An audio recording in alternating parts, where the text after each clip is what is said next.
گھر والے یا دوسرے جو لوگ ہیں وہ نہیں روک سکتے ان کو کہ دوبارہ نکاح نہ کریں. کیونکہ ہمارے یہاں لوگ اس کو غیرت کا اور عزت کا مسئلہ بنا لیتے ہیں نا کہ اس نے ایک بار طلاق دے دی ہے تو بس اب اس سے دوبارہ نکاح نہیں ہو سکتا. بعض جگہ میں مطلب دشمنیاں پیدا ہو جاتی ہیں بہت زیادہ اس سے. تو وہ کیا کہا جا رہا ہے کہ عورت جو ہے اگر اس کا شوہر اس سے نکاح کرنا چاہتا ہے تو وہ اس سے نکاح کرنے کی اجازت اس کو دی جائے، وہ حقدار ہے اس کا. اس سے فائدہ کیا ہوتا ہے؟ دیکھیں اگر عورت طلاق کے بعد کسی بھی دوسری جگہ نکاح کرتی ہے تو وہ دوسرا شخص جو ہے ہو سکتا ہے اس کے بچوں کو ایکسپٹ نہ کرے. اسی طرح جو ایک جذباتی تعلق ہوتا ہے ایک شوہر اور بیوی کے بیچ میں، وہ بھی دوسرے مرد کے ساتھ شادی کرنے کے بعد عورت کو اس طریقے سے شاید اگر وہ ایک اچھی ہیپی لائف گزارتی رہی ہے پہلے تو وہ شاید اس کو اس طرح سے دوسرے شخص کے ساتھ اچھی زندگی گزارنے نہ دے. تو سیف سائڈ یہ ہے کہ اس کا شوہر اگر اس کے ساتھ اصلاح کی نیت سے، بھلائی کی نیت سے، آئندہ اس کو تنگ نہ کرنے کی نیت سے نکاح دوبارہ کرنا چاہتا ہے تو وہ زیادہ حقدار ہے اس چیز کا. وَلَهُنَّ مِثْلُ الَّذِي عَلَيْهِنَّ. جی میم یہ جہاں تک اب تھوڑا ٹرکی ہے نا مجھے جتنی سمجھ آئی ہے کہ 2 دفعہ رجوع کرنے کے بعد جو تیسری بار ہوگی اس وقت نکاح ہوگا نا. مطلب فرسٹ ٹائم ایک رجوع ہو گیا، پھر انہوں نے پھر ہیپی لائف گزارے لیکن پھر اس نے طلاق دے دی تو اب وہ پھر توہر میں چلی گئی. اب جب تیسری بار آئے گی تب نکاح ضروری ہوگا؟ نہیں دیکھیں یہ جو رجعی طلاق ہے نا یہ اس کا کانسیپٹ اگلی آیت میں آپ کا زیادہ بہتر کلیئر ہوگا. ویسے میں آپ کو دوبارہ سے بتا دیتی ہوں. جی میم تھوڑا پلیز. طلاق جو ہے رجعی طلاق 2 بار ہوتی ہے. جیسے اگلی آیت ہے نا الطلاق مرتان، رجعی طلاق 2 بار ہوتی ہے. تیسری بار اگر شخص نے کسی شخص نے مثلا ایک شخص نے اپنی بیوی کو طلاق دی اور رجوع کر لیا، عدت کے بیچ میں اس نے جسمانی تعلق قائم کر لیا، اپنی بیوی سے رجوع کر لیا، اب ایک رجعی طلاق ہو گئی ہے، اس کا ایک آپشن جو تھا ختم ہو گیا، ٹھیک ہے، وہ اویل کر لی اس نے اپنی ایک آپشن. اب اگر فرض کریں کچھ عرصے بعد وہ دوبارہ طلاق دیتا ہے، اب یہ دوسری طلاق رجعی ہو جائے گی، ٹھیک ہے. اب پھر اس نے رجوع کر لیا، ٹھیک، عدت کے بیچ میں اس نے رجوع کر لیا دوبارہ. اب 2 رجعی طلاقوں کے آپشن وہ اویل کر چکا ہے، اب اس کے پاس رجعی طلاق کا آپشن نہیں ہے. اب اگر وہ طلاق دے گا تو وہ طلاق بائنہ ہوگی، اب رجوع نہیں ہو سکتا، ٹھیک ہے. یہ جو نکاح کا آپشن ہے نا یہ رجعی طلاق میں ہوتا ہے. اگر کسی نے شخص نے پہلی طلاق دی عورت کو اور عدت میں رجوع نہیں کیا، اب 3 توہر یا حیض کے بعد اس کی طلاق واقع ہو گئی، اب عورت آزاد ہے کہ وہ کہیں بھی نکاح کر سکتی ہے، لیکن یہ کہ وہ اپنے اس شوہر سے بھی کر سکتی ہے، نکاح کر سکتی ہے، اس کو اجازت ہے، نئے مہر کے ساتھ، نئے گواہوں کے ساتھ، نئے سرے سے نکاح ہوگا. فرض کریں کہ پھر طلاق دے دی اس نے، اب دوسری رجعی طلاق ہو گئی تو دوسری رجعی طلاق کے بعد بھی وہ نکاح کر سکتا ہے. یعنی 2 دفعہ رجعی طلاق جو ہوتی ہے اس میں نکاح کا آپشن ہے. طلاق بائنہ جو ہو جاتی ہے تیسری طلاق کے بعد نکاح کا آپشن ختم ہو جاتا ہے، پھر اس کے پاس یہ آپشن نہیں رہتا. ہم کل اس کو انشاءاللہ اگلی آیت میں زیادہ تفصیل سے بھی پڑھیں گے انشاءاللہ. ٹھیک ہے ٹھیک ہے. اچھا اس کے بعد الطاف ہمارے وَلَهُنَّ مِثْلُ الَّذِي عَلَيْهِنَّ بِالْمَعْرُوفِ. وَلَهُنَّ ہنہ کس کی ضمیر ہے؟ مؤنث کی، یعنی عورتوں کی. وَلَهُنَّ اور ان عورتوں کے لیے، مثل مانند ہے، الذی اس کے لیے. الذی کون سی ضمیر ہے؟ کون سی وہ ہے اسم موصول؟ مذکر، ٹھیک ہے، واحد مذکر. تو ان عورتوں کے لیے ویسا ہی ہے جیسا کہ اس مرد کے لیے. علیہن ان عورتوں پر، ٹھیک ہے، یعنی عورتوں کے حقوق جو ہیں مردوں پر ویسے ہی ہیں جیسے مردوں کے عورتوں پر، بالمعروف، معروف طریقے میں. مرد پر عورت کے جو عورت پر مرد کے جو حقوق ہیں اسی طرح عورت کے حقوق مرد پر بھی ہیں. وہ کیسے؟ مثلا دونوں کا احترام ایک جیسا ہے، دونوں کی سیلف ریسپیکٹ ایک جیسی ہے. یہ نہیں کہ مرد جب اٹھے بیوی کو لتاڑ کے رکھ دے، اس کے اگلے پچھلوں کو جو ہے برا بلا کہے. جس طرح مرد کے گھر والے آنریبل ہیں اس کی نظر میں اسی طرح بیوی کے گھر والے بھی آنریبل ہونے چاہیے. بیوی کے نظروں میں جس طرح اپنے میکے والے آنریبل ہیں اسی طرح سسرال والے بھی آنریبل ہوں گے. جس طرح مرد کی ذات اپنے لیے ایک رسپیکٹ مانگتی ہے اسی طرح عورت کی بھی ایک رسپیکٹ ہوتی ہے. اسلام دین آپ کو کیا بتا رہا ہے؟ وَلَهُنَّ مِثْلُ الَّذِي عَلَيْهِنَّ بِالْمَعْرُوفِ. ٹھیک ہے. پھر حقوق اور فرائض میں حقوق اور فرائض ایک جیسے ہیں.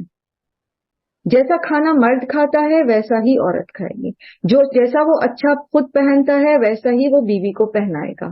جیسا وہ اپنے لیے اسیسریز اور چیزیں استعمال کرتا ہے، لاتا ہے، خریدتا ہے، ایسے ہی وہ بیوی کو بھی پرووائڈ کرے گا. یعنی جو حقوق اور فرائض ہیں وہ دونوں کے سیم ہیں. جو ہمارے مشرقی کلچر میں ہے مردوں کے لیے پہلے، اب تو پتہ نہیں ہوتا یا نہیں، لیکن ہمارے بچپن میں ہوتا تھا کہ ابا جی کے لیے پہلے اچھا سالن الگ کر لینا یا زیادہ دینا، لڑکوں کو زیادہ دینا گھر میں، لڑکیوں کو کم دینا. یہ ڈسکریمنیشن یہ کلچرل ہے. دین آپ کو ایسی کوئی وہ نہیں سکھاتا. دین کیا بتا رہا ہے کہ دونوں کے حقوق برابر ہیں، دونوں کی عزت احترام برابر ہے. پھر اسی طرح انسانیت کے ناطے سے عورت بھی اور مرد بھی برابر ہیں. ٹھیک ہے. دونوں ہی ایک دوسرے کو اذیت نہیں دے سکتے. دونوں ہی اگر ایک دوسرے کو اذیت دیں گے چاہے جذباتی چاہے جسمانی تو وہ قصوروار ہوں گے، گناہگار ہوں گے. ٹھیک ہے. عورتیں یوزلی جسمانی اذیت تو نہیں دیتی لیکن ایموشنلی بہت ڈیمیج دیتی ہیں، اور مرد جو ہیں وہ اس چیز کا ناجائز استعمال کرتے ہوئے کہ وہ ایک کلچر جو ہے ہمارا یہاں پر کہ مرد کو سپیریورٹی اس کو ملتی ہے تو وہ پھر ہاتھ اٹھانے سے بھی دریغ نہیں کرتا. لیکن سورہ نساء میں انشاءاللہ ہم اس کو تفصیل سے پڑھیں گے کہ اس چیز کی اجازت کس حد تک ہے، یعنی کب ہاتھ اٹھانے کی اجازت ہے بیوی پر. وَلِلرِّجَالِ عَلَيْهِنَّ دَرَجَةٌ، اور مردوں کے لیے عورتوں پر ایک درجہ ہے. یعنی جہاں اللہ تعالیٰ نے عورت اور مرد کو حقوق کے معاملے میں، انسانیت کے معاملے میں، احترام کے معاملے میں برابر کیا ہے، وہاں اللہ تعالیٰ نے مرد کو ذمہ داریاں دے کر اس کو ایک درجہ زیادہ دیا ہے. اچھا یہ کیوں ہے؟ یہ اس لیے ہے کہ جس کے اوپر ذمہ داریاں زیادہ ہوتی ہیں اس کو اختیار بھی زیادہ دینا پڑتا ہے.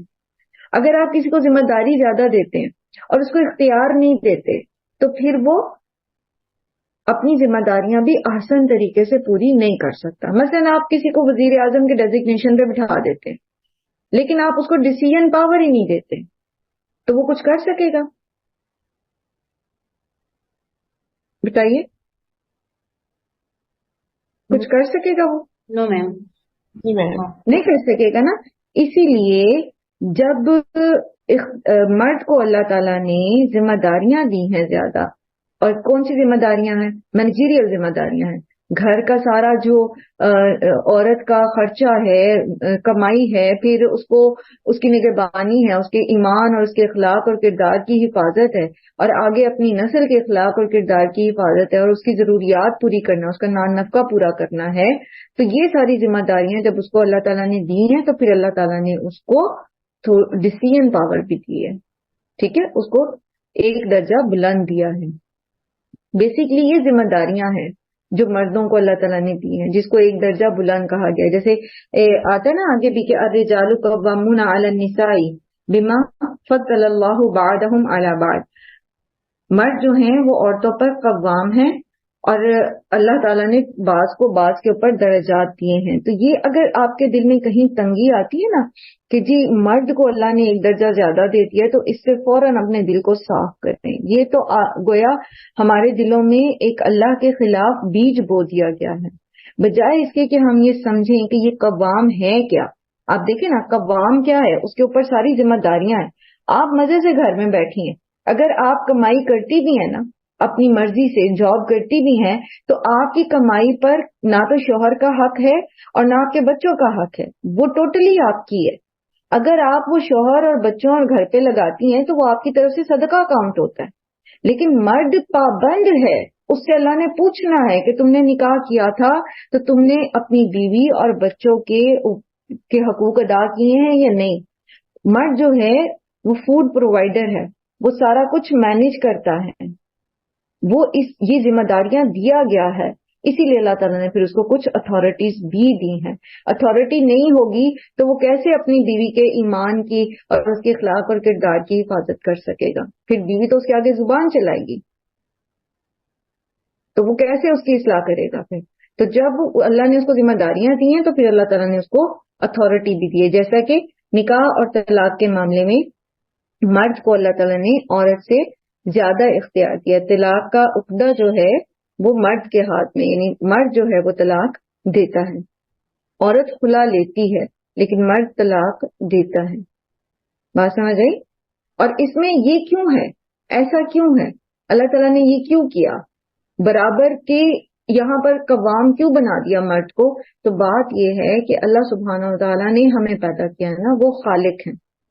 تو جو خالق ہے، جو کریٹر ہے، اس کو پتا ہے کہ اس نے اپنی یہ جو مشین ہے اس کو کیسا ڈیزائن کیا ہے. اللہ تعالیٰ نے عورت کو ایموشنل بنایا ہے زیادہ، کیونکہ اس کو اللہ تعالیٰ نے جو ذمہ داری دی ہے نا اولاد پیدا کرنے کی، بچہ پیدا کرنے کی اور پھر اس کی پرورش کرنے کی، وہ بغیر جذبات کے ہو نہیں سکتی. اور دوسری طرف مرد کو اللہ تعالیٰ نے معاش کی ذمہ داری دی ہے، اور معاش کی ذمہ داری جذبات کے ساتھ ہو نہیں سکتی. آپ دیکھیں اگر کوئی مرد بڑا جذباتی ہے تو کتنا عرصہ کوئی جاب کرے گا، ہر دوسرے دن وہ جاب چھوڑ کے بیٹھا ہوگا، کیونکہ ایکسیپشنل کیسز تو ہر جگہ ہوتے ہیں نا. ہمیں سکھانے کے لیے اللہ تعالیٰ نے ہر رنگ ہر ڈھنگ کے لوگ جو ہیں وہ پیدا کیے ہیں دنیا میں. تو وہ کیا کرتا ہے، اس باس نے مجھے یہ کہہ دیا میں نے یہ جاب کرا، یہاں مجھے اس طرح کام کرنا پڑا ہے میں نے یہ جاب کرا. تو اگر عورت جو ہے وہ مطلب جس طرح کے اس کے جذبات ہیں، جس طرح سے اس کی ذمہ داری ہے، مرد کے بھی ویسے جذبات اللہ تعالیٰ رکھ دیتے تو وہ کبھی بھی اپنی یہ ذمہ داریاں پوری نہ کر سکتا. آپ اگر اپنے ہسبینڈس کے ساتھ مطلب ان کے ساتھ تعاون کرنے والی ہیں تو شاید کبھی آپ سے ذکر بھی کیا ہو انہوں نے کہ کس طرح کے باہر ان کو حالات فیس کرنے پڑتے ہیں، چاہے وہ کسی بھی ڈیزگنیشن پر بیٹھے ہیں. بہرحال اگر کوئی صدر مملکت بھی ہو تو اس کے اوپر بھی کتنے پریشرز ہوتے ہیں، کس طرح کے اس کو وہ دیکھنی پڑتی ہیں چیزیں اور برداشت کرنی پڑتی ہیں. یہ ایک مرد ہی کا اسٹیمنا اللہ تعالیٰ نے بنایا، عورتوں کا نہیں بنایا اتنا.